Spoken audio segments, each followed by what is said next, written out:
Welcome to Radboud Reflects at Home, the digital programming of Radboud Reflects that lets you think further in times of corona. My name is Frank van Kaspel, program writer for Radboud Reflects. And in today's Current Affairs lecture, we have the opportunity to talk to Markha Valenta, who is Assistant Professor of Political Science at Utrecht University, and Peter van der Heijden, who teaches American Studies at Radboud University. We will be talking about the ongoing protests in America that were triggered by the death of George Floyd at the hands of a white police officer. Markha, thank you both for being here. And Markha, if I may ask, could you briefly sketch what happened on the 25th of May last month? Yeah, so what happened was that it was evening, I think it was about 8 o'clock, and George Floyd went to a store to go get some cigarettes. When he had paid for them, the people who were working there said that the bill that he used was a counterfeit $20 bill, and they wanted him to give the cigarettes back. He refused. Then they called the police. The police came, they arrested him, and then at a certain point they were trying to get him into the police car, and George Floyd was telling them that he was very claustrophobic and that he didn't want to go. And so you got a kind of a pushing, pulling that happened, and then one of the officers, Derek Chauvin, grabbed him, pulled him through the police car and onto the ground on the other side, and he was already handcuffed. He was lying on his chest. Derek Chauvin, the police officer, put his knee in his neck. Other police officers were on other parts of his body. And then he stayed there for over 8 minutes. And during that time, George, the first 5 minutes about George was saying that he couldn't breathe, that he was suffocating, he was pleading for his life, he was calling for his mother. And the last 3 minutes, he was lifeless, he was not moving. And at that point, there were, I think there was a medical team there, and then they told the police officer to remove his knee. And that was the first time that he removed his knee. And you had people all around who were calling out and saying that he needed to stop, but he didn't stop. And so that then at that point, George's body was lifeless. Okay, so once again, a senseless act of brutality that led to lots of protests. And in what follows, I would like to focus particularly on the things that are different about these protests from earlier times when racial tensions flared up.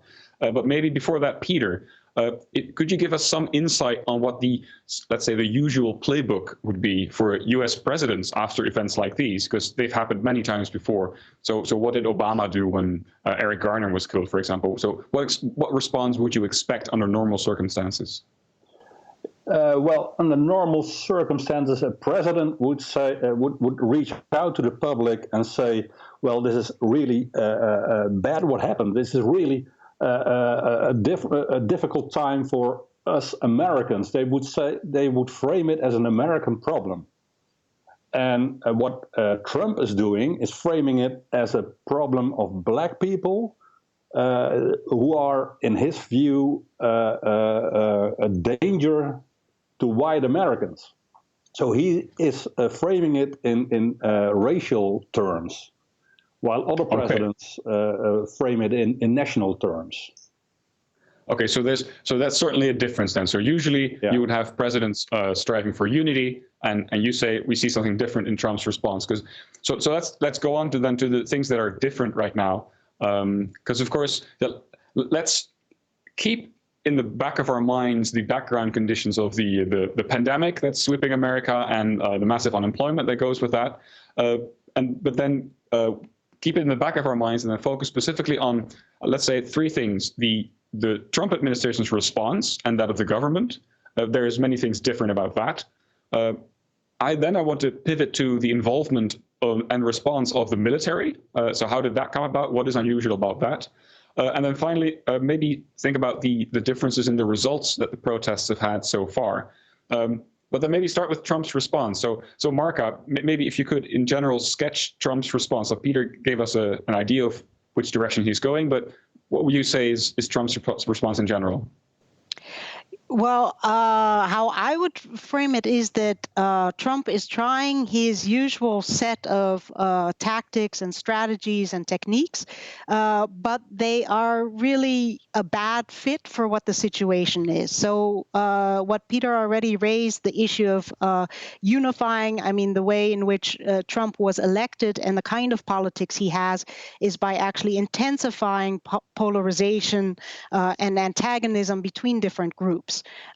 Between Republicans and Democrats, between different racial groups, between different political groups. And so what you see is he's been trying to apply that at different moments by saying, for example, that, blaming African Americans, blaming also progressive Americans, anti-fascists, Democrats, all of whom he's saying are sort of these radical, anarchist, chaotic, criminal elements. So he was at certain moments giving them the blame. At other moments, he's launching conspiracy theories on his Twitter account, which in the past sometimes have been very effective. At other moments, he was trying to be very assertive and be a kind of law and order president and use those kinds of arguments that, for example, were very effective with Nixon by threatening to send in the military if either states, governors, or city mayors didn't get control, even at a certain moment, creating a situation in which the National Guard then started to attack peaceful demonstrators to provide him with a photo opportunity. So he's trying a whole repertoire, and this itself is also very typical of him in the sense that you've seen in the past that when he encounters a new situation, he tries out different kinds of things to see what works. And what's been really striking so far is essentially none of the things that he's tried work. So that itself is quite new. Right. But I think would you say that many of the things that he tried, although he did different things, they weren't too different in terms of the intention that seemed to be behind it? Or so he hasn't tried unifying yet, for example. Yeah, I mean, he doesn't. I think on a few occasions he's made statements that were unifying type statements, and I think there's been some criticism from supporters of Trump and from Republicans and from right-wing commentators and from the Trump White House itself that there hasn't been enough attention to those. So it's the thing is that those unifying statements are both much smaller and much less effective and draw much less attention than all of the other kinds of tactics that he's using. Right, because Trump has talked about law and order. He said he was a law and order president. Of course, he was a wartime president before. So maybe Peter, I think the Republican Party has long been the party of law and order. Is that correct? And like, is Trump's law and order that sort of law and order?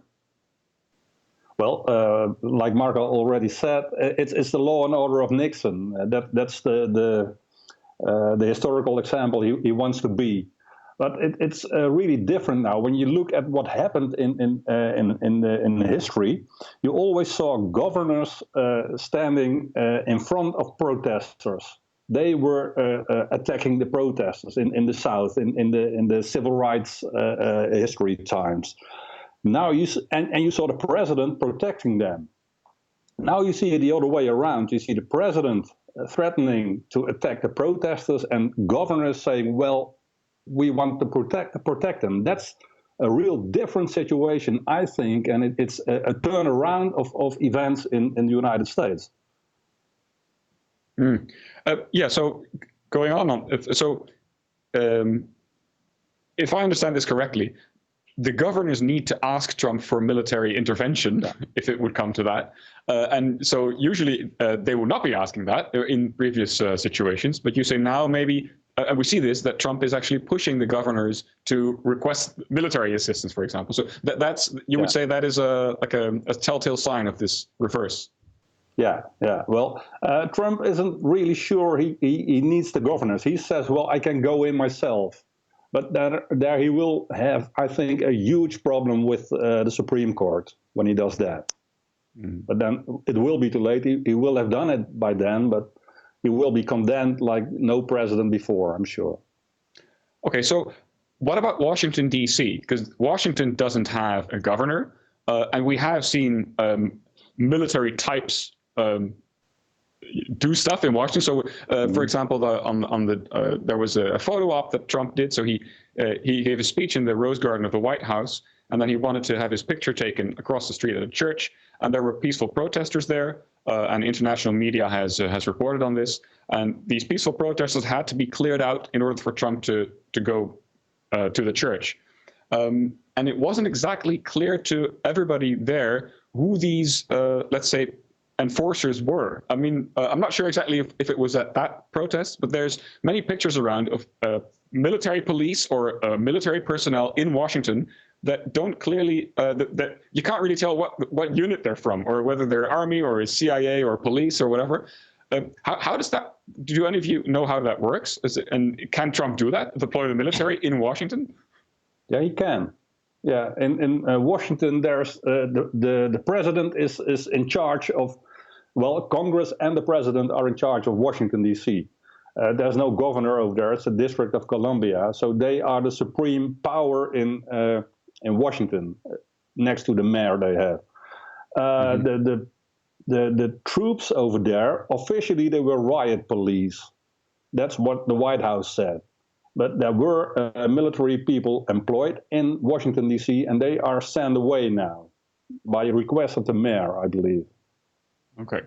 Yeah, because you were having a real tussle. I mean, that's one of the really interesting things, was just this tussle that you were having between Trump and the mayor. And there was a key moment. Part of what set all of this off was that there was, it leaked out that at a certain moment, the security services within the White House had whisked Trump off to the White House bunker. So a protective space.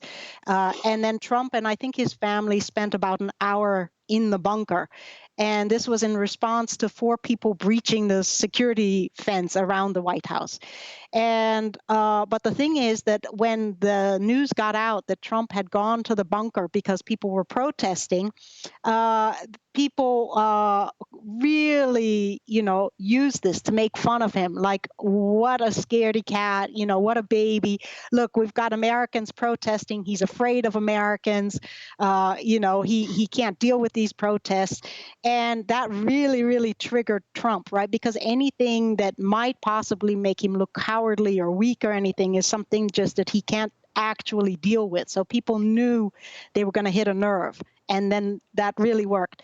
So then you saw that in the days after that leaked out, that there was this real intensification by Trump in terms of militarizing the situation, especially around and in front of the White House, bringing in the military, bringing in these unmarked and unidentified sort of groups who were supposed to be these policing forces, but were not telling people where they were from or who they were. And then all of that culminating with that moment before his photo op where he has the National Guard actually firing rubber bullets and tear gas at peaceful protesters. And the mayor of Washington was just getting furious about this and couldn't actually, right, how Peter explained, couldn't do anything, but then started, for example, hiring an artistic collective to paint in huge letters that you can see, from just about from outer space, in front of the White House, renaming the street Black Lives Matter. And painting those in huge yellow letters so you can't miss it, and that leading up to the White House. So using these informal techniques at the moments that the mayor can't technically, necessarily get the military out, but put pressure in other ways. Mm-hmm. Yeah, so this is certainly different from earlier times. There's this tension between Washington and Washington. And could you maybe reflect on what is so bad about using military or riot police to whisk away peaceful protesters? What does that do in terms of a civil liberty standpoint? Okay. Well, the thing is, I think what to have the military, firing on peaceful protesters so you have a right, to freedom of expression, and to be protesting peacefully in the street is something very, very different than when you're, for example, breaching a perimeter fence, when you are trespassing on property, when you're doing 101 sort of illegal, when you're throwing things at the police, whether it's water bottles or Molotov cocktails. So none of those types of things, and I think that's why the shock was so great, because this was not at all an instance where in any fashion something either illegal or destructive or dangerous was taking place. All that was taking place was a peaceful protest. And it was half an hour before the protest was to end. I think the curfew was going to start half an hour later. So they were fully within the time limit. They were behaving appropriately. And then there's a little disagreement about whether even any warning was given. The protesters themselves did not hear any warning. The commander in charge said that warnings were given, but in the experience of the protesters, no warnings were given. And then the police acted in a very aggressive fashion, in a very, say, military fashion, in clearing out the protesters. And the only reason for it turned out to be to clear a pathway so that Donald Trump could walk in front of a church and hold up a Bible and have his picture taken for his evangelical constituents, in order to make an argument that he is protecting, a Christian church that the evening before there had been a fire in the basement, and he was saying, these anarchist destructive forces are attacking Christianity, and here he is imposing law and order and protecting Christianity. Right. So this image he is sending out, several commentators, including Madeleine Albright, former Secretary of State, they have said that he seems to be taking a page out of an autocrat's playbook, and he's now retreated to his castle surrounded by huge fences. Would you say that's an exaggeration, or do you think that there's sort of a shift going on here, and there's an autocrat sort of arising as we're looking at him? I mean, well, Peter, other presidents in history must have been accused of being an autocrat too, right? Not in this way. Not in this way. Okay. Well, the only example I can think of is John Adams, who was said to be an autocrat also, because he had a sedition act, and people were denied to have any commentary on the presidency.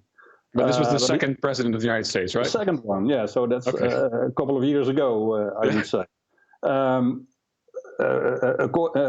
Talking about that fence, he has his wall now. That's great, isn't it? Donald Trump has his wall, but it's not protecting America from Mexicans, but it's protecting him from Americans. That's a bit of a thing. Mm. But he is looking more and more like an autocrat. He is not looking like a Democrat, and that's his problem. Maybe he's not really an autocrat, but flirting with the military and things like that. Flirting with a civil war if he loses the elections, things like that. That is right from the autocrat's playbook. Yeah, it is. Yeah, okay, so I think I think what's important with Trump is that he continually flirts with these anti-democratic or undemocratic elements. And in his actions, in his words, in the people with whom he surrounds himself, in the media that he supports. So there's this continual looking for where the boundaries are, and then just going over the boundary, and in the process shifting it until the next time he does it. What's striking in this case, right, if we're thinking, for example, about the military, is that as soon as that photo op happened, and it became clear through the combination of using the National Guard to fire on protesters and then create a photo op in which he had by his side also a member of the military, that the military was in danger of being sucked into the political vortex. And as soon as it seemed like the military might start becoming sort of identified with Trump and with Trump's whole positioning in this, then you started seeing pushback from the military. And okay, so yeah, before we go into that though, maybe Peter, what has traditionally been the relation between the military and the government in the United States? Because we have not seen what we have seen now, which we'll be going to be discussing in just a little bit. But so why don't we usually have generals speak out against Trump? Well, historically, the military is neutral, and it has to do with, I think, with the fact that soldiers in America have an oath on the Constitution and not on the government, not on a leader, but on the Constitution. And that's neutral. That's a piece of paper. And in that Constitution are also the amendments, so also the First Amendment. And that's the right to speak freely and the right to protest. For the military, it's really important to defend the Constitution and not to defend the government.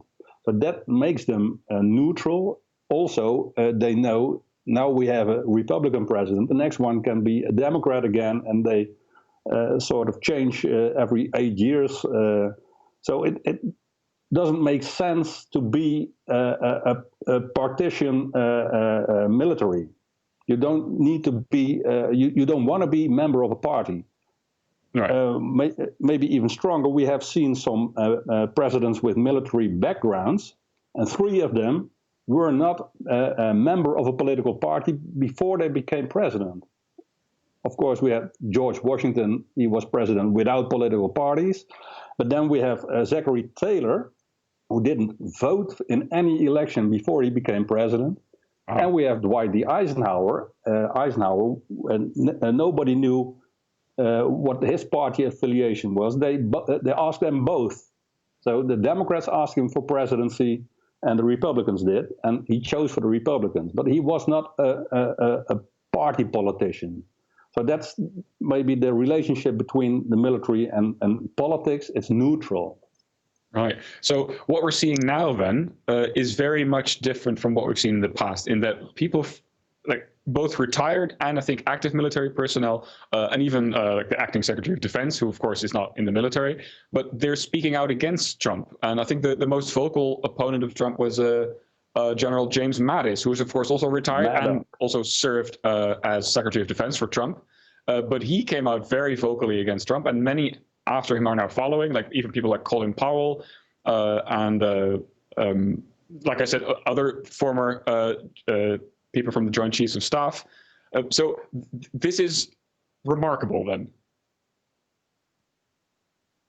Maybe Markha, could you? Yeah, so you were this going is, to this, yeah, oh, okay, no, yeah, because I mean, so 4 former Joint Chiefs of Staff have expressed their criticism and have come out, and this is amazing. This is striking, and I mean it's complicated because the military has this delicate balance, right? Because they get a huge amount of funding and from the U.S. government, and so that relationship with whatever the political party is that's in power needs to be a strong relationship.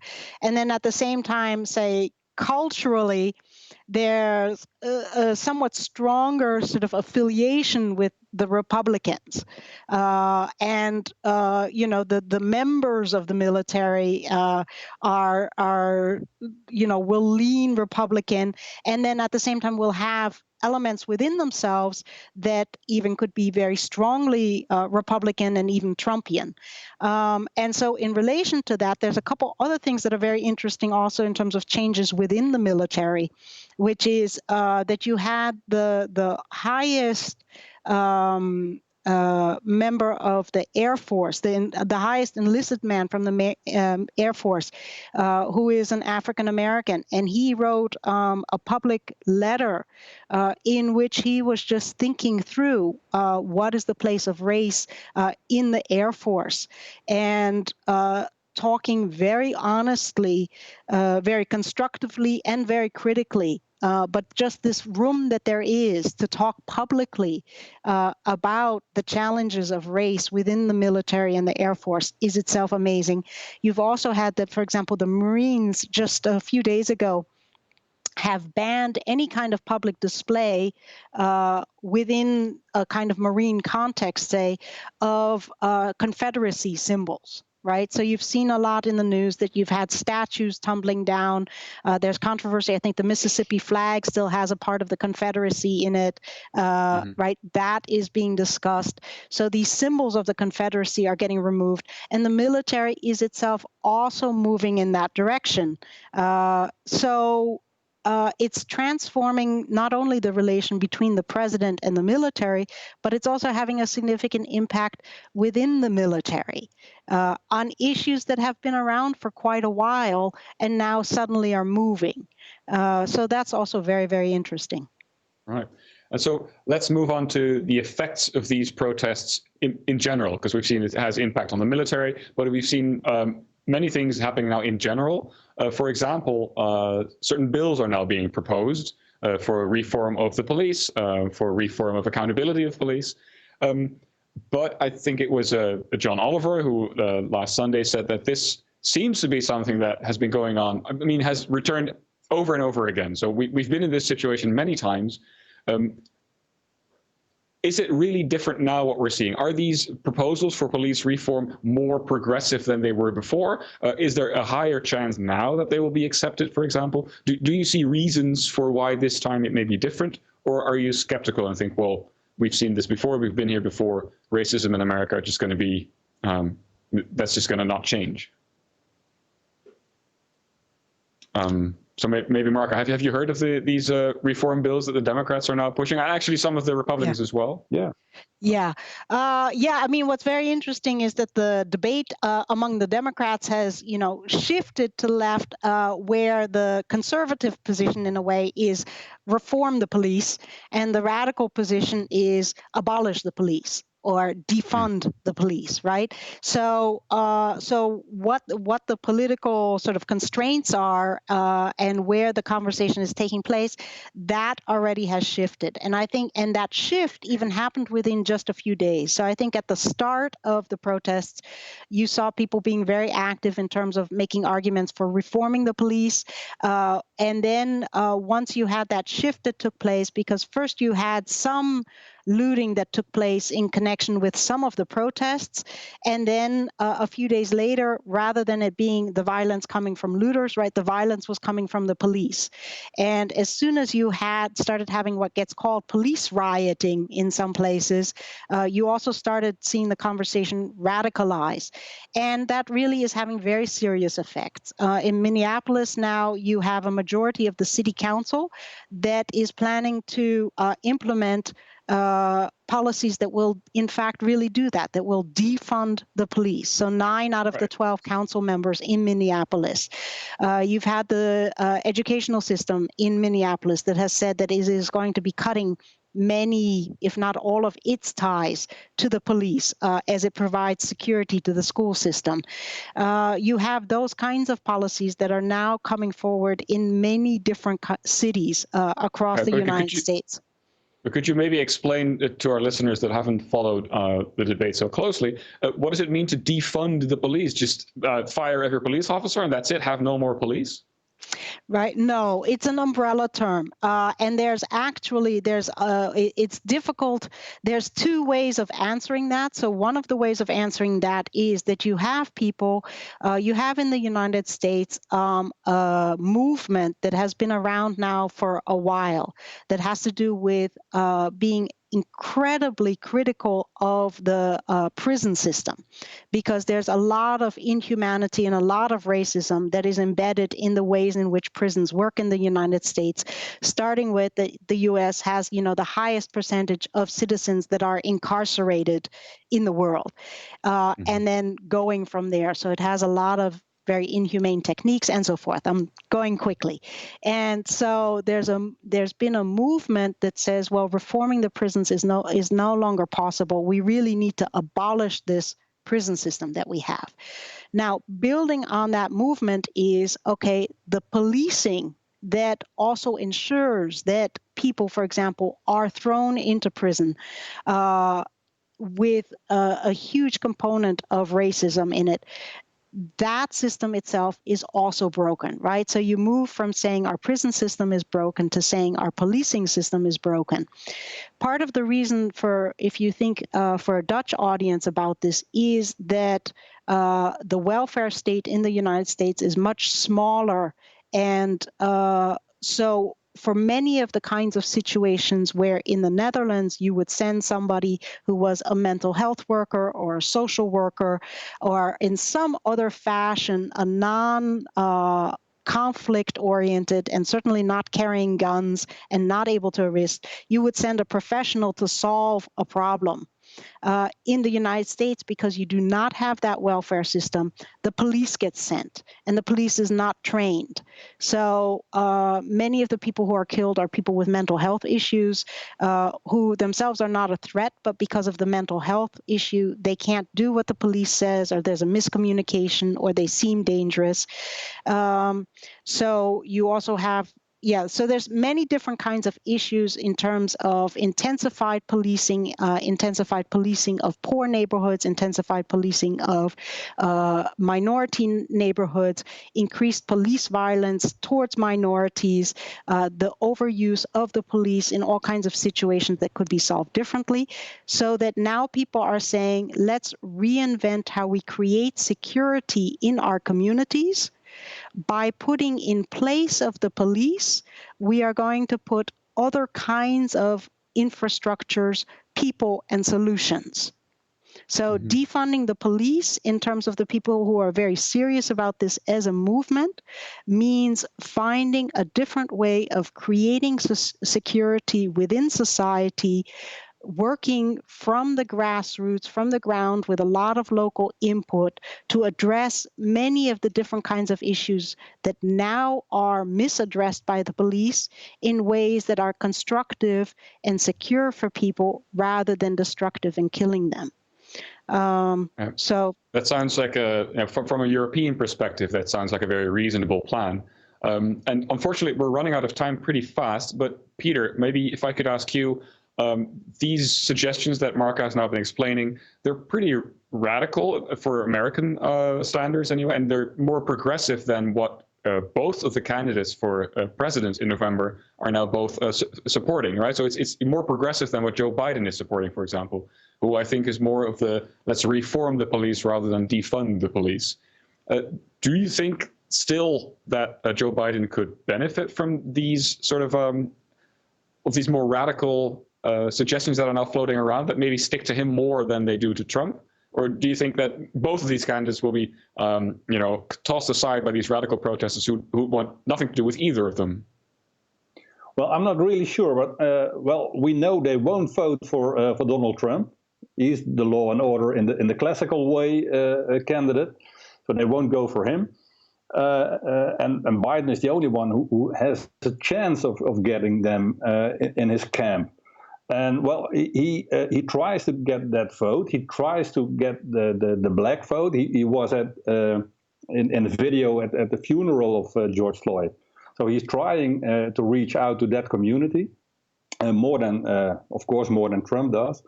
And you see in recent polls, you see the backing of Trump declining. He has had an approval rating of about 44% during his complete term. And now you see it going down to 40%. So in a couple of days. So there is something happening in America, that's clear. And it's not going in the right direction for Donald Trump. Okay. Let's end the program on a hopeful note. And that was it. Yeah. Peter and Markha, thank you very much for taking the time out of your days to answer questions for our audience. Everybody, please stay informed. I know there's also a lot of protests going on worldwide, including in the Netherlands. And there's many ways you can contribute to I don't know, achieving racial equality or more of it worldwide. And thank you everybody addressing for watching. police violence. That's it's also an issue here in the Netherlands. Very good. And addressing police violence. Yes, I know there have been cases as well, and many of them have not been covered because of coronavirus and stuff like that. But this is certainly an issue also in the Netherlands, yes. Okay, so thank you again, both of you. And for the people at home, thank you very much for watching Radboud Reflects at home. We hope you enjoyed it and encourage you to share your thoughts in the comment section below the video.